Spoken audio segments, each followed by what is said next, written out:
बनी है, मस्जिद में 100 लोग हैं, 100 लोगों की इबादत का सवाब हमें मिल रहा है। क्या कहने, क्या अल्लाह तबारक व तआला ने इस मुअज्जिन की अजमत रखी है कि जितने लोग नमाज पढ़ने के लिए उसकी आवाज सुनकर आएंगे, उन तमाम के अजर उस मुअज्जिन को मिलेगा, उस अजान देने वाले को मिलेगा, और उनकी कोई कमी नहीं की जाएगी, उनकी इबादत में कोई कमी नहीं की जाएगी, उनकी नेकियों में कोई कमी नहीं की जाएगी। ये मुअज्जिन की फजीलत है। दूसरी बात ये कि अल्लाह के नबी सल्लल्लाहु अलैहि वसल्लम ने फरमाया, हश्र का मैदान होगा, तमाम मखलूकात हश्र के मैदान में जमा होगी। ऐसे मौके पर अल्लाह के नबी सल्लल्लाहु अलैहि वसल्लम ने फरमाया, मुअज्जिन की गर्दन सबसे ऊंची होगी। जो लोग दुनिया में अजान देते हैं, अल्लाह ने उनको बहुत बड़ा मकाम दिया है, बहुत किस्मत वाले हैं। हम तमाम लोगों को भी अपने आप पर देखना चाहिए। जहां परमानेंट मुअज्जिन है अलग बात है, उनसे भी इजाजत लेकर कोशिश करनी चाहिए कि हम अजान दें, और उन्हें भी चाहिए कि अजान दें, ताकि अल्लाह की इस रहमत में वो भी शामिल हो जाएं। लेकिन जहां मुअज्जिन नहीं है, लोगों को आगे बढ़ना चाहिए और इस खिदमत को अंजाम देना चाहिए। पहला तो ये कि तमाम के अजर आपको मिलने वाले हैं, दूसरा ये कि हश्र के मैदान में तमाम मखलूकात के सामने ये बात वाज़ेह हो जाएगी कि ये मुअज्जिन है जिसकी गर्दन सबसे ऊंची है। चौथी बात, तीसरी बात ये कि दुनिया के अंदर हमारे पास जो आलात मौजूद हैं, जो वसाइल मौजूद हैं, जिससे हम शैतान को अपनी तरफ बुलाते हैं, जिससे हम शैतान को अपनी तरफ दावत देते हैं, दुनिया के अंदर मुअज्जिन एक ऐसा शख्स है जिसकी आवाज को सुनकर शैतान हवा खारिज करते हुए भागता है। अजान की आवाज सुनकर, अजान के कलिमात सुनकर, इस मुअज्जिन की आवाज को सुनकर शैतान हवा खारिज करते हुए भागता है। फिर जब अजान खत्म हो जाती है, वापस आता है, नफिल और सुन्नत पढ़ने वालों को बहकाता है, फिर अकामत होती है, फिर वो दूसरी मर्तबा भागता है। लिहाजा यहाँ भी हमें एक बहुत बड़ा पैगाम मिलता है कि अल्लाह के वो बंदे हैं जिन बंदों की आवाज से शैतान भागता है, वरना हमारे पास जो हालात हैं जिससे हम शैतान को अपने साथ रखते हैं, ऐसे मौके पर ये मुअज्जिन की अज़मत और बरकत के मामले। तीसरी बात, अल्लाह के नबी सल्लल्लाहु अलैहि वसल्लम ने फरमाया मुअज्जिन की अज़मत बयान करते हुए, क़यामत के दिन जहां तक मुअज्जिन की आवाज जाती है, जहां तक मुअज्जिनीन की आवाज जाती है, वहां तक की जितनी भी मखलूक हो, चाहे वो जानदार हो या बेजान हो, तमाम के तमाम मखलूक हश्र के मैदान में अल्लाह तबारक व तआला की बारगाह में गवाही देगा कि अल्लाह फला बंदे ने लोगों को तेरी मस्जिद की तरफ बुलाया था, तेरे घर की तरफ बुलाया था, तेरी इबादत के लिए बुलाया था। तमाम के तमाम मखलूकात, अल्लाह अकबर, बड़ा अजीम मकाम है जहां माइक के जरिए अजान होती है। हकीकत में हम देखते हैं 5-5, 7-7 किलोमीटर दूर तक हमारी आवाजें जाती हैं, इस मुअज्जिन की आवाज जाती है। और हम इंसानों को छोड़कर कितनी मखलूक अल्लाह तबारक व तआला की है जो हश्र के मैदान में हमारे हुक्म में, हमारे लिए अल्लाह के हुक्म से, हमारे ताल्लुक से गवाही देगी। ये भी एक बहुत बड़ा मकाम है। लिहाजा हमें चाहिए कि लेकिन अगर इसके मुखालिफ देख लिया जाए तो आम तौर से हम मुअज्जिनीन को बहुत कमतर समझते हैं।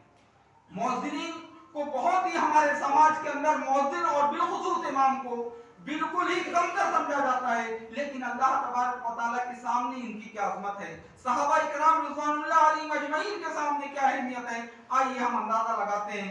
और अब ये मुअज्जिन हो गया, ये एक अलग बात है कि हर मस्जिद में एक ही मुअज्जिन हो या एक वक्त में एक ही शख्स अजान दे। लेकिन सहाबा इकराम रिज़वानुल्लाह अलैहिम अजमईन का क्या मामूल था कि सहाबा इकराम अल्लाह के नबी सल्लल्लाहु अलैहि वसल्लम के पास आए और कहा, अन्ना इन्नल मुअज्जिनीना यफ़ज़लूना बिअज़ानिहिम, अल्लाह के नबी सल्लल्लाहु अलैहि वसल्लम ये जो मुअज्जिन है ये अजान देने की वजह से हमसे फजीलत ले जाते हैं, यानी नेकियों में इनकी बढ़ोतरी है, इनके ताल्लुक से इनकी गर्दन ऊंची होगी, इनके ताल्लुक से ये कि अल्लाह तबारक व तआला की मखलूक इनके ताल्लुक से गवाही देगी। अल्लाह तबारक व तआला की आवाज को जो बुलंद करते हैं, जितने लोग नमाज पढ़ने आएंगे तमाम का अजर उनको मिलेगा। अल्लाह के नबी सल्लल्लाहु अलैहि वसल्लम हमारे लिए क्या है, हमसे ये लोग फजीलत लेकर जाते हैं। अल्लाह के नबी सल्लल्लाहु अलैहि वसल्लम ने फरमाया, कुल कमा यकुल, तुम भी वही लफ्ज दोहराओ जो वो दोहराते हैं। यानी जो मुअज्जिन अल्लाहु अकबर की सदा लगाता है, तुम्हें चाहिए कि तुम भी वही लफ्ज दोहराओ। यानी फजीलत में मुअज्जिन के अलावा हम भी शामिल हैं। बसा औकात बहुत सारे मामलात पर हमारी माएँ और बहनें भी मौजूद हैं। इस अजान के मौके पर इसकी अज़मत का एहतराम करना चाहिए। हमें ये इस्लाम के शाई में से है, इस्लाम की एक निशानी में से है अजान देना। लिहाजा इस्लाम के जितने भी शायर हैं, हमारा हक बनता है कि हम उनकी इज्जत करें, हम उनकी अज़मत करें। उसका तरीका अल्लाह के नबी सल्लल्लाहु अलैहि वसल्लम ने फरमाया, सबसे पहला काम جب اذان ہو تو آپ خاموشی کے ساتھ سنو، خاموشی کے ساتھ سننے کے بعد اس کا جواب دو۔ صرف حی علی الصلاۃ اور حی علی الفلاح کے علاوہ ہر لفظ کو اسی انداز میں جو دہراؤ، حی علی الصلاۃ اور حی علی الفلاح کے جواب میں لا حول ولا قوت الا باللہ کہو۔ اللہ کے نبی صلی اللہ علیہ وسلم نے فرمایا یہ جو فضیلت ہے تمہیں بھی حاصل ہوگی۔ اس کے بعد درود پڑھو اور اللہم رب هذه الدعوة التامة والصلاة القائمة آت محمدا للوسیلة والفضیلة وبعث مقاما محمودا الذی وعدته۔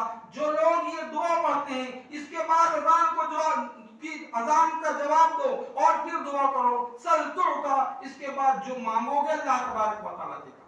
یہ ایک بڑی فضیلت ہے، لہذا ہمارے لیے ایک پیغام ہے کہ ہم اذان کو خاموشی کے ساتھ سنیں، اذان کا بہتر انداز میں جواب دیں اور اس کے بعد دعا کریں، دعا پڑھیں جو دعا اللہ کے نبی صلی اللہ علیہ وسلم نے سکھائی ہے۔ اس کے بعد ہم جو مانگیں گے انشاءاللہ اللہ تبارک و تعالیٰ دے گا۔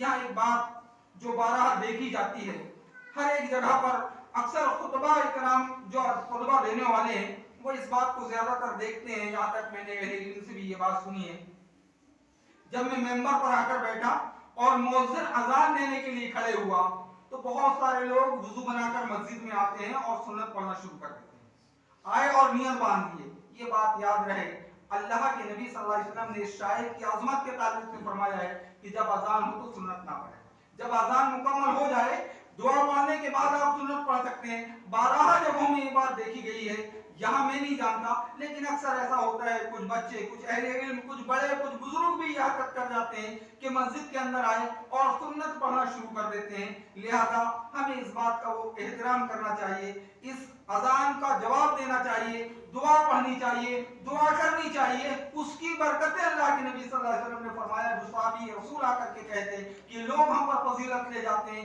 تو کیوں ہم اس فضیلت سے باز رہیں۔ تیسری بات، آخری قریب بات یہ ہے کہ اللہ کے نبی صلی اللہ علیہ وسلم نے ایک مرتبہ